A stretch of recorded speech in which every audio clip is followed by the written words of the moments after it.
Bonjour à tous. Ça fait longtemps que j'ai pas fait de vidéo et ce matin, je ressentais l'élan de venir vous partager une petite anecdote qui date d'il y a quelques années en arrière, mais qui m'a été rappelée par un écrit de Franck qui poste sur ses impressions de méditant et qui évoquait le rapport que nous avons au maître et à nos maîtres spirituels en général et à tout ce qui peut incarner un fil conducteur spirituel au travers d'une personne, au travers d'un groupe, d'une communauté, etc. Et ce qu'il a partagé, donc cet angle de vue, m'a rappelé une anecdote que j'ai vécue, alors il y a prescription maintenant, je pense que je peux la raconter, que j'ai vécue dans les années où je me formais en kinésiologie. C'est marrant parce que les années où je me suis formée en kinésio, j'ai vraiment rencontré l'univers du développement spirituel. Et ce sont des années où j'ai vraiment plongé dans des rencontres à la fois nombreuses, très très riches. Il y a des gens qui sont d'ailleurs toujours dans mon carnet d'adresses et avec qui on prend des nouvelles régulièrement parce que ça a été des rencontres fabuleuses et qui sont demeurées des amitiés. Et puis il y a énormément de gens que j'ai croisés dans cette formation que j'ai fait en kinésiologie et méthodes associées à l'époque, qui aujourd'hui seraient facilement qualifiés de complètement barrés, avec des univers parfois très très chelous. Et voilà, je trouve que c'est une expérience à faire dans une vie que de rencontrer comme ça la diversité des croyances, des univers, des angles de vue sur le monde, parce que ça permet de se situer soi-même au fil du temps, et ça m'a montré où j'avais pas envie de mettre les pieds et où j'avais envie de les mettre. Et ce qui est intéressant, c'est que donc à l'époque, j'avais une démarche assez de reconstruction, puisque j'étais en burn-out, moi, quand j'ai fait cette formation. Et donc, 2-3 ans après, j'avais monté mon cabinet, j'avais mon certificat en poche, et puis il y a une personne avec qui je m'étais liée d'amitié, une femme qui devait avoir une 50aine d'années à l'époque, et moi, 15 à 20 ans de moins, facile. Et puis qui habitait en Alsace. Et un jour, elle m'invite chez elle, alors je vais la rejoindre. Et voilà, elle me fait découvrir sa vie, les balades en Alsace, super chouette, agréable, et que je t'emmène dans la montagne à ressentir les pierres qui vibrent, parce qu'il y en a partout en Alsace.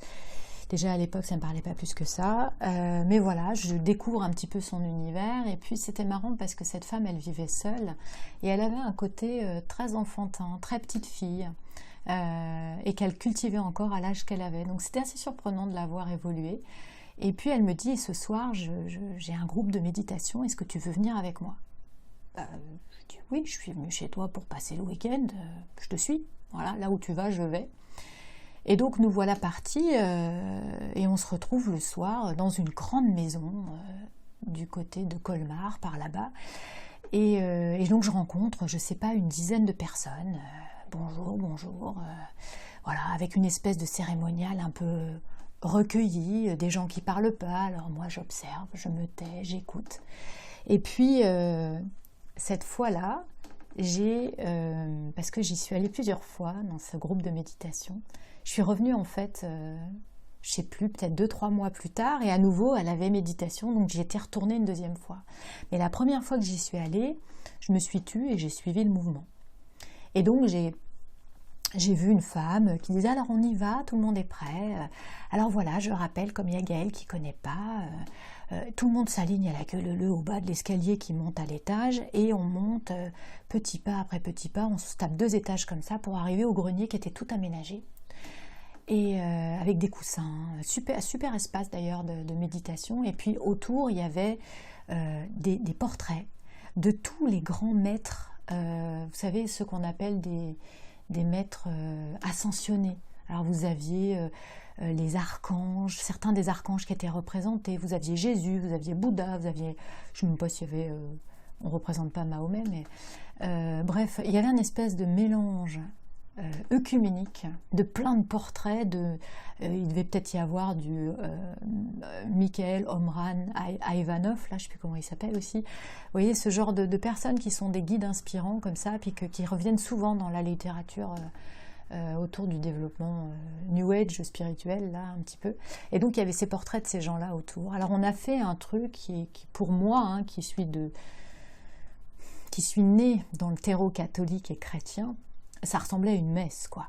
Hein, avec une espèce de truc, bon, on a fait circuler un machin qui ressemblait à un moment donné à une espèce d'hostie, là, et puis on a consacré du pain, voilà, des petits morceaux de pain, et après, quand tout ça, ça a été fini, alors je me souviens plus trop de ce qu'il y avait dedans, mais il y avait des textes, des lectures, des machins, des prières, des méditations, bref. J'ai observé tout ça assez fascinée, complètement sur la défensive et ultra méfiante, parce qu'à l'époque, mes énergies étaient très ouvertes et que j'avais vraiment qu'une trouille, c'était de me ramasser des conneries monumentales, donc j'étais très très méfiante vis-à-vis de tout ça. Et puis à la fin, on est tous redescendus dans la cuisine et dans une espèce de joie assez bon enfant, ils se sont partagés les morceaux de pain et chacun est reparti chez lui avec l'idée que dans les jours qui suivaient, il allait purifier son corps en mangeant ces morceaux de pain qui avaient été consacrés. Voilà. Et puis du coup, Marie me dit, ah, comment t'as trouvé? Je lui dis, oh, ouais, c'est sympa, je lui dis, pas trop ma tasse de thé, mais ils sont gentils, quoi. Et puis, je reviens donc 3 mois plus tard, et à nouveau, Marie me dit, on retourne là-bas? Ah oui, on retourne là-bas, si tu veux, ouais. Et donc, à nouveau, les mêmes personnes, ah, bonjour Gaëlle, il y avait un côté, tu commences à faire partie de la communauté, là. Et puis c'est marrant parce qu'au bout d'un moment, la maîtresse des lieux s'installe avec nous sur le canapé. On commence pas tout de suite à monter à l'étage, à la queue leu là. Et je la regarde et je lui fais mais d'où ça vient, ce que vous pratiquez là? Ça vient d'où, ce truc-là? Et ben elle me dit, ça vient de mon défunt mari, qui canalisait, je sais plus quoi, je sais plus ce qu'elle m'avait dit, il canalisait une voix, une présence, une force, aucune idée. Et lui, il parlait avec ses présences. Alors elle m'explique qu'elle ne parle pas avec les mêmes présences, qu'elle n'a pas les mêmes dons, et qu'elle se contente, en fait, de pérenniser le rituel de ce que faisait son défunt mari, et qu'en fait, il y a des espèces de loges qui font la même chose un peu partout dans l'Est, avec d'autres gens, dans d'autres maisons, qui ont reçu les mêmes consignes et qui font les mêmes choses. Et je lui dis, d'accord. Je lui dis, donc, en fait, tu poursuis un rituel, mais je lui dis, si ça se trouve... il y a un mois, il y a eu la consigne qu'il fallait arrêter, que ça a plus de sens aujourd'hui, et tu l'as pas reçu, quoi. Elle m'a regardée un peu vexée, en me disant non, je pense pas, ça avait vocation à durer. Là, j'ai senti que j'avais un peu foutu les pieds dans le plat. Et puis voilà, on a refait la même délire, on est monté, on a fait la petite messe, on est redescendu, le pain consacré, chacun qui repart chez lui.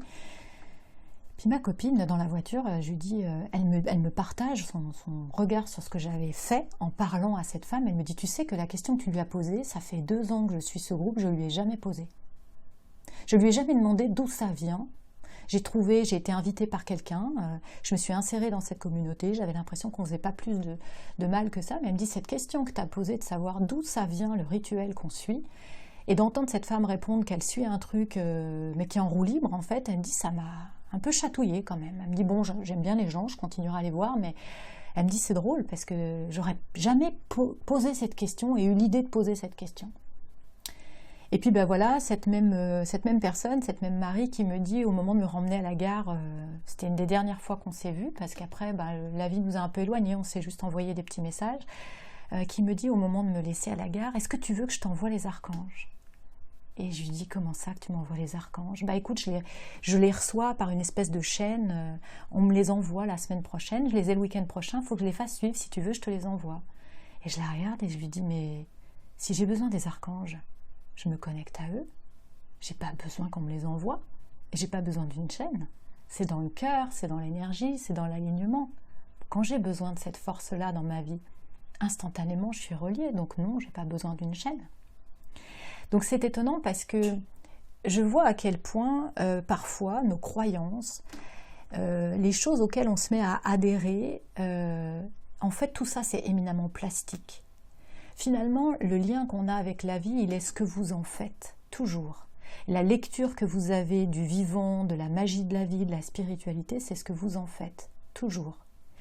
Et je ne saurais trop vous inviter à vérifier régulièrement si ça vibre encore, réel et authentique dans le présent. Et remettez vos maîtres, remettez vos communautés, remettez les choses que vous suivez par habitude d'engagement, de temps en temps au centre du présent, dans la fournaise du questionnement. Est-ce que c'est toujours valide pour moi ce truc-là? Est-ce que je me sens toujours en phase avec ça? Est-ce qu'il n'y a pas en moi une aspiration à faire plus simple, faire autrement, à aller voir ailleurs, à regarder le maître comme étant aussi profondément déconnant? Parce que finalement, il y a toujours ça qui est vendu avec. Il y a jamais, alors moi, j'ai jamais croisé un seul maître humain qui avait cette espèce de perfection lambda. Et venez pas me parler de Ramana, je sais pas quoi, qui se laissait crever debout avec son cancer, donc qui a méprisé son corps finalement, tout en étant totalement éveillé, je sais pas où. La nature, elle dirait, ouais, bah le gars, il a loupé l'étape de faire la paix avec son corps quand même. Hein. Donc, il y a vraiment quelque chose là qui vient nous dire, regardez tous les modèles que vous voulez, tous ceux que vous choisissez, il n'y a vraiment pas de sujet avec ça, mais de temps en temps, questionnez-les et demandez-vous à quel endroit on pourrait faire tomber le maître de son piédestal. Parce qu'à chaque fois que vous faites ça, vous redevenez son égal et vous redevenez empuissancé. Vous reprenez votre véritable puissance, votre véritable pouvoir, qui est que non seulement le créateur de ce monde, de cette vie, de ce regard sur le monde, c'est vous, mais que quelque part, si vous adhérez comme étant un affidé, comme étant un plus petit que, etc., c'est votre choix, mais vous vous maintenez dans une posture d'être plus petit que. Vous avez le droit de questionner tout type de rituel, tout type de spiritualité, et c'est hautement recommandé. Voilà, j'avais envie de vous partager ça. Faites-en ce que bon vous semblera. Passez une belle journée et à bientôt. Salut, salut!